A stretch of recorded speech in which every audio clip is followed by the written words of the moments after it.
Right, let's go back to one of the stories we're covering here on GMT, and that is the huge explosions in the Chinese city of Tianjin from Wednesday. I'm joined by from our Manchester studio, I should say, by David Price, who's the UK president and senior explosion consultant of Gexcon. That's a global consulting company specialising in explosion safety. The reason being, David, of course, there are those experts who are suggesting that if the firefighters hadn't responded with water hoses effectively, we might not have seen those devastating blasts coming from the warehouse itself. Can I just ask you, first of all, before we get into the sort of nitty-gritty of the chemicals, do you know what would be, I mean, in a warehouse fire anywhere in the world, my instinct would be to say, get the water on.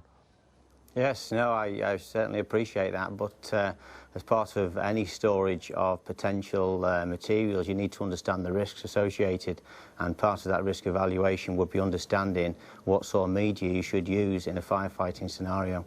Right, so, I mean, give us an example then of what the effect could have been with water. I mean, I should point out that at the moment we've got nothing confirming this story, but nonetheless. Exactly, we don't really know where we are at the moment, but one hypothesis is some seriously reactive chemicals known as alkali metals, such as lithium, sodium, potassium, rubidium, cesium or francium. And these metals themselves react violently with air. Also, they react violently with water. And when they react violently with water, they produce a hydroxide, and this hydroxide just evolves hydrogen gas. And depending on the metal alkali in question, that will determine the amount of hydrogen gas, or basically the violent nature of the reaction to create more hydrogen gas. And as you know, this hydrogen gas is highly flammable, in the order of probably 10 times more violent than methane gas.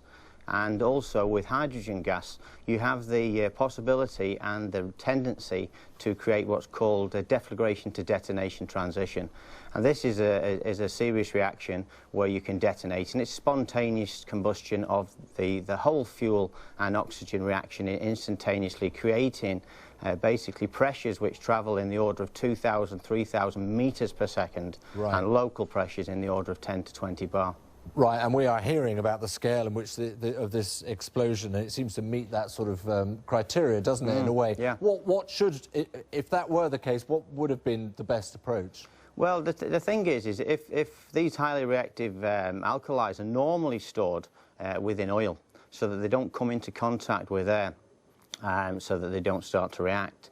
But obviously, with a hypothesis, if there was a fire scenario, all you need to do is raise the temperature enough to vaporise this oil, and then the oil's gone.